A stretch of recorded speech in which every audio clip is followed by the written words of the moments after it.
So, dito pipila tayo. Customer service ko tayo ng Octopus card. Okay, kailangan dito pumila para Octopus card yung kailangan para pamasahe. So, nakabili na tayo ng Octopus card ito. Okay? So, may Octopus card na ako. Pwede na ako mag-travel kahit saan. Charit lang. O, pwede na ako. Kailangan dito yan.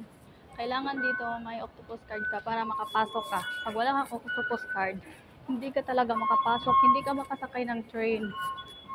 At pag wala kang Octopus, hindi ka makasakay ng train. Oo, ganun talaga. Hindi ka makadaan dito kasi lahat ng dinadaanan mo, may bayad talaga yan. Minsan $8, minsan $5, ganun yun. Pwede kang bili ng pagkain dito gamit ang Octopus. Okay? So, ganun yun dito sa Hong Kong. Pwede ka namang hindi magdala ng cash. Pwede lang Octopus gamitin mo. Mag-deposit ka lang. Parang GCash ba?